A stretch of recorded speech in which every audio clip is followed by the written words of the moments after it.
너희가 내게 부르짖으며 내게 와서 기도하면 내가 너희들의 기도를 들을 것이요 너희가 온 마음으로 나를 구하면 나를 찾을 것이요 나를 만나리라. 아멘. 오늘 여러분과 나누고 싶은 말씀은 나를 찾으면 만날 것이다입니다. 이 구절은 제가 좋아하는 구절 중에 하나입니다. 이 구절을 묵상하면 힘이 나요. 기도하다가도 머리는 알아요. 근데 마음으로는 흔들릴 때 있잖아요. 하나님이 제 기도 꼭 안 듣는 것 같은 느낌 말이에요. 멀리 느껴지는 느낌. 정말 하나님 제 기도 듣고 계신가요? 그때 이 말씀을 보면 힘이 듭니다. 하나님 말씀하시거든요. 직접 말씀하세요. 예레미야를 통해서. 나를 찾아봐. 만날 거야. 나를 찾아봐. 나를 만날 거야. 하나님은 꼭꼭 숨는 분이 아니십니다. 영혼의 광야의 시간이 있습니다. 그때는 때때로 종종 하나님의 임재를 우리의 시각으로부터 멀리 떨어뜨리시는 경우도 있지만 본심은 그게 아니십니다. 그 영혼의 광야의 시간을 통과하고 나면 다시 만나 주십니다. 찾으면 만날 거예요. 안 믿는 영혼을 위해서 이 말씀 붙들고 많이 기도하십시오. 그 영혼이 자녀가 주를 찾게 해달라고. 그러면 만날 겁니다. 저는 묵상하다가 그런 느낌이 들었습니다. 마치 해결사를 찾아 문을 두드리는 것처럼 하나님, 나와서 좀 도와주세요. 그러면 알았어. 내가 나가서 해결해 줄게. 너랑 같이 갈게. 이렇게 꼭 말씀하시는 것 같습니다. 나를 찾아봐. 내가 만나 줄게. 그런데 오늘 다음 세대도 이렇게 몇 명 보여서 너무 기쁜데 아마 이런 질문도 많이 있으실 거예요. 하나님을 만난다는 게 뭘까요? 하나님을 어떻게 만나는 걸까요? 정말 하나님 만날 수 있나요? 신앙이 오래된 분들은 이게 무슨 질문이냐고 말할지 모르겠지만 다음 세대, MZ 세대들은 아주 중요한 질문 중에 하나입니다. 정말 모르겠거든요. 간혹 이렇게 이야기하는 경우가 있습니다. 자신의 강렬하고 특별한 경험을 얘기하시는 경우가 있어요. 하나님께서 은혜를 주셔서 치유를 받기도 하고 불치병에서 회복이 되고 또 방언을 받기도 하고 정말 찬양과 은혜 속에서 평생 손에 꼽을 만한 그 감격과 정말 그 환희를 경험한 분들의 이야기도 또 간증으로 또 듣기도 하고 나누기도 합니다. 참 좋은 일이고 귀한 일이고 여러분도 그런 경험이 있기를 바라요. 그러나 한 가지 주의할 사항이 있습니다. 그 특별하고 개인적인 경험만이 하나님을 만나는 만남의 그 영역이 돼서는 안 됩니다. 그러면 너무 협소해져요. 하나님께서는 우리를 하나님의 형상으로 만드셨어요. 그 얘기가 뭐냐면 가장 자연스러운 관계 속에서 교제할 수 있는 존재로 만드셨다는 겁니다. 그래서 특별하게도 만나주시지만 인격적으로 만나주셔요. 뭐로 만나주신다고요? 인격적으로 만나주셔요. 인격이란 개념이 너무 중요합니다. 또 다른 표현으로 말하면 성품이라고도 할 수 있어요. 하나님의 성품, 하나님의 그 인격을 알 때 인격과 성품은 상대방에게 너무너무 큰 영향을 줍니다. 제 친구가 몇 명 있는데요. 좋아하는 친구들 중에 한 명이 미국에 있습니다. 그 친구 30년 직인데요. 참 좋은 인품을 가졌습니다. 30년 동안 한 번도 화를 낸 걸 본 적이 없어요. 그리고 젊을 때도 상대방 디스하는 농담 종종 하잖아요. 한 번도 들어본 적이 없습니다. 그리고 살다 보면 어려운 일도 많잖아요. 예, 늘 어려움을 얘기하다가도 믿음과 긍정으로 이야기해요. 심지어는 자기가 어려워도 상대방의 어려움이 있으면 그거를 배려하고 그걸 얘기할 줄 알아요. 어릴 때 우리 아이 셋을 데리고 그 집에 놀러 간 적이 있습니다. 그 친구는 평범한 직장을 하고 있는데 저희 아들이 줄을 달려와서 얘기하는 거예요. 아빠, 왜? 아빠 친구 목사님이야? 그 인품이 느껴지는 거예요. 그 친구랑 있으면 그래서 마음이 편안합니다. 1년에 한 번, 요새 2번 정도 오는 것 같아요. 밥을 같이 먹을 때마다 마음이 편안해져요. 사람과의 만남조차도 인격적 영향력을 받습니다.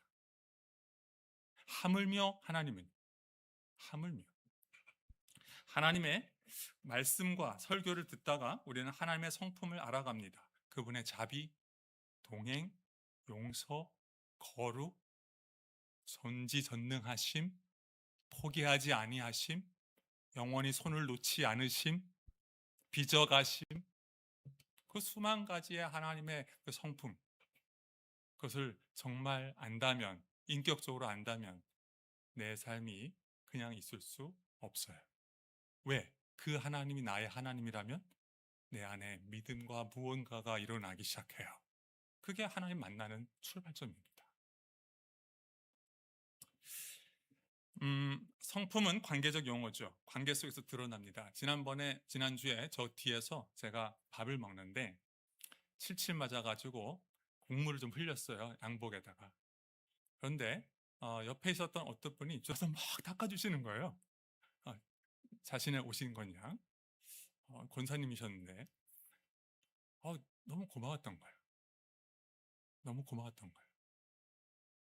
그 작은 친절, 작은 배려 속에서 그게 받는 사람에게는요, 따뜻함으로 와닿아요. 따뜻함으로 와닿아요. 하나님께서 우리에게 선한 일을 행하면 그것이 우리의 마음에, 삶에 뭔가 전달이 돼요. 그런데 이것은 꼭 직접적 경험뿐만이 아닙니다. 간접적 경험도 그럽니다. 여러분, 지하철에서 사람이 너무 많아요. 그래가지고 발을 갖다가 제 앞에 있는 사람이 다른 사람의 발을 밟았습니다. 그러면은 여러분 누구를 쳐다볼 것 같아요? 밟힌 사람 얼굴을 쳐다보죠. 근데 아마 이런 사람이 있을까요? 어떤 사람은 짜증을 막 낼 겁니다. 아, 조심하셔야죠. 뭐합니까? 이런 분도 계실 거예요.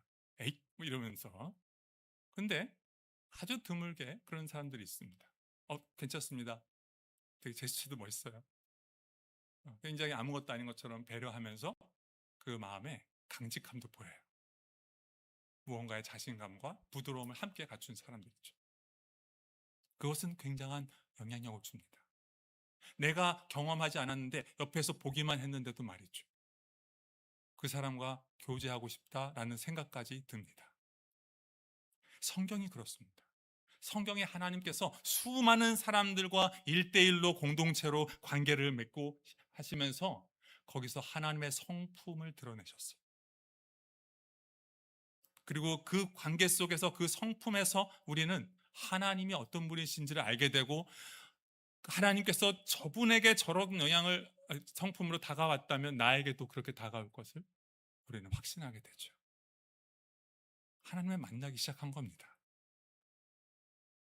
예를 하나 들어보죠. 사마리아 여인.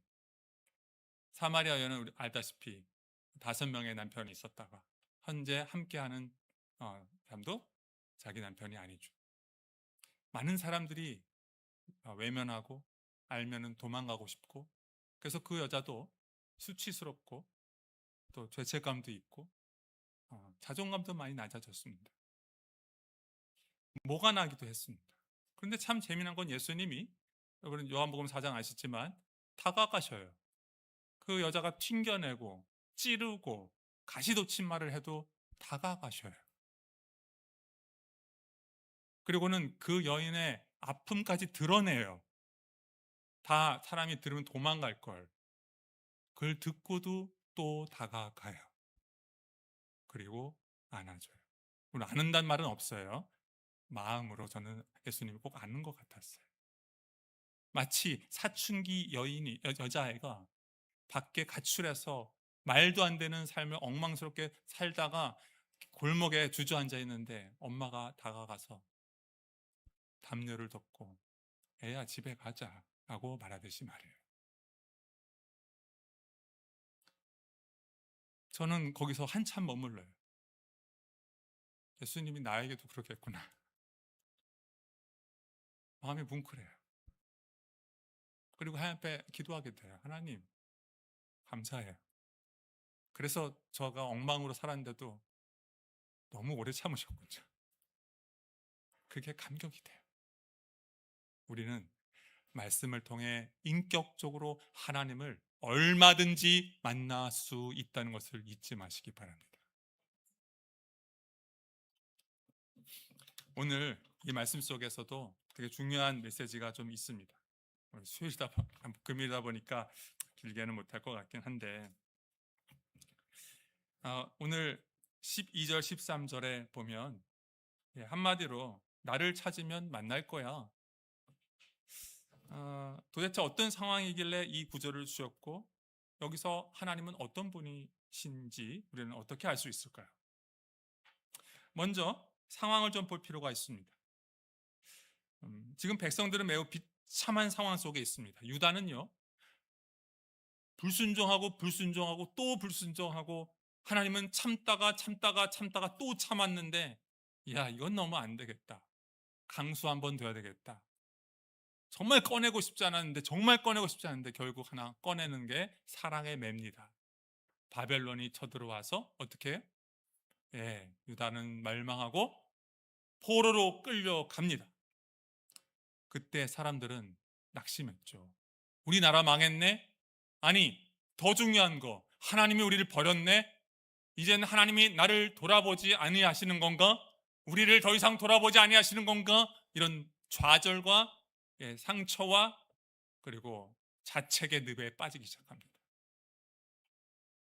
그때 하나님이 우리를 버린 것 같아, 이제 우리는 소망이 없나 봐, 그 느낌이 아주 자욱하게 깔려있는 그 시대에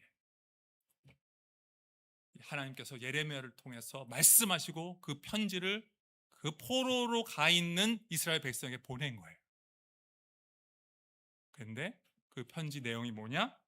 바로 오늘 그 일부분이 29장 11절에 너희를 두고 계획하고 있는 일들은 오직 나만이 알고 있다.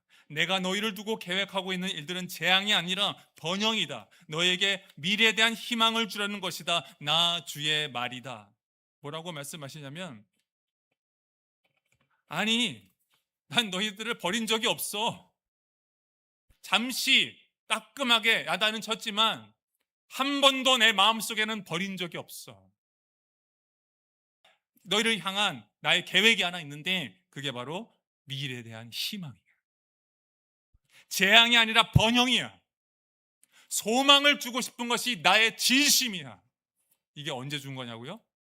그냥 평범하게 살다가 내 길이 좀 어떻게 안 풀리네 할 때 주는 게 또 아니고요. 완전히 망가질 대로 망가져서 다른 사람 같으면 이미 버렸어요. 호적팠다고요. 그런 죄를 졌음에도 불구하고 하나님께서 하시는 말씀이 뭐예요? 재앙이 아니고 번영이야. 미래에 대한 소망과 희망을 주는 것이 내 본심이야. 그리고 성경 구절 보면요, 70년 만에 돌아오게 할 거야. 그 예언이 29장에 들어있어요. 70년 만에 반드시 돌아와서 나라를 세우게 될 거야. 그리고 이루어졌죠. 그런데 질문이 하나 있습니다. 약속을 주셨잖아요. 70년 만에 돌아올 거잖아요. 회복될 거잖아요. 그런데 왜 그 다음에 12절 13절에 왜 하나님은 나를 부르라고, 나를 찾으라고, 온전히 나를 찾으라고, 그러면 만나주겠다고 왜 기도하라고 말씀하시는 걸까요? 아니, 이미 주실 거잖아요. 하나님 마음이 그거라면서요. 우리와 상관없이 이미 하나님 먼저 주시겠다 약속하셨잖아요. 근데 왜 간구하라고 하나님을 찾으라고 했을까요? 하나님은 한 번도 문제가 있는 분이 아니십니다. 그분은 변하지 않았고 그분의 약속은 반드시 이루어지고 신실하기 때문에 어느 누구도 그분의 약속이 이루어지는 걸 막을 수가 없어요. 문제는 우리예요. 우리가 변해. 우리가 문제가 있어요. 그래서 우리가 기도해야 하는 이유는 뭐냐면 하나님이 변할까봐 어떻게나 하나님 마음에 잘 들려서 하나님 마음을 돌이켜서 우리를 쳐다보게 하는 것이 아니라 하나님은 늘 우리 이미 쳐다보고 있었어요. 우리가 하나님을 찾아야 할 이유는 자꾸 내 마음이 딴 데 가니까 그 마음을 붙들어서 하나님께 향하는 것. 내 믿음이 자꾸 딴 데로 가니까 그 믿음을 다시 하나님 앞에 세우고 하나님을 찾게. 하나님의 약속은 늘 신실하게 주어졌는데 그 약속을 잡아야 하니까. 그건 우리 몫이니까. 약속을 줬다고 해서 끝난 게 아니에요. 그 약속을 붙드는 자가 그 약속을 소유하게 되는 줄로 믿습니다. 와이파이가 저 있습니다. 그리고 휴대폰도 있습니다. 어딘지 동네에 가면은 어떻게 돼요? 뭐부터 합니까? 와이파이 있는지부터 찾잖아요. 그죠? 무료 와이파이. 그리고 뭐 해요? 예, 제 전공 나옵니다. 동기화가 됩니다. 이제 동기화를 시켜야 돼요. 맞춰야 돼요. 커넥팅이 돼야 됩니다. 인터넷 정보가 아주 깔려 있는데, 그리고 인터넷 정보를 쓸 수 있는 휴대폰이지만 그걸 동기화, 커넥트가 안 되면은 무용지물이에요. 왜 하나님이 우리를 보시면서 나를 찾으라, 나를 찾아, 불러, 그렇게 하신 이유는 뭐라고요? 예, 우리의 영적인 와이파이를 커넥팅하라고. 우리가 왜 매일 와서 기도해야 할까요? 왜 금요일마다 기도해야 하는 이유가 뭘까요? 하나님의 약속은 변하지가 않고 우리 통해 이루어지는 거 아닌가요? 예, 우리가 그 약속을 붙들기 위해서 기도하는 것입니다. 그 기도를 내 것으로 삼기 위해서 기도하는 것입니다. 심지어 우리는 왜 매일 혹은 정기적으로 같은 기도 제목 갖고 기도하는 걸까요? 하나님 잊어버리셨을까요? 한 번도 잊어버린 적이 없습니다. 한 번만 기도해도 다 기억하셔요. 근데 우리는 수십 번씩 기도합니다. 수백 번씩 기도한 제목도 있습니다. 왜 기도해야 되는 거죠? 하나님을 위해서 기도하는 게 아니에요. 누구를 위해서? 나를 위해서. 내가 잊어버리니까. 그 기도 제목을 통해서 하나님이 일하실 것을 자꾸 잊어버리니까. 그래서 똑같은 기도 제목을 기도하는 것 같고 문제 있는 거 아닌가라고 생각하지 마십시오. 사람 보이기 위해서 중언부언한 건 문제지만 날마다 오늘의 믿음을 지키기 위해서 같은 기도 제목 기도하는 거 하나님 기뻐하신다 믿습니다. 사실 그래요. 어제 내가 사랑하는 사람한테 사랑한다 고백했습니다. 오늘 자고 일어났어요. 근데 말하기를 어제 내가 고백했으니까 뭐 오늘 고백할 필요 있나? 라고 한다면 어떻게 될까요? 네. 연애하고 있는 사람들은 큰 위기가 올 겁니다. 날마다 고백하는 거예요. 신혼인 분들은 와닿을 텐데 너무 오래되신 분들은 좀 감이 좀 떨어지시죠? 오늘 가기 전에 그래도 한 말씩 꼭 하시기 바랍니다. 나 주님 사랑하고 당신도 사랑해. 예. 오늘 다시 하나님을 찾는 겁니다. 오늘 하나님께 사랑을 고백하는 겁니다. 오늘 그분의 약속을 한 번 더 붙잡는 것입니다. 오늘 하나님께서 신실하게 역사하실 것을 바라보는 것입니다. 그래서 성경에서 하나님은 예레미야를 통하여 말씀하십니다. 나를 찾으라.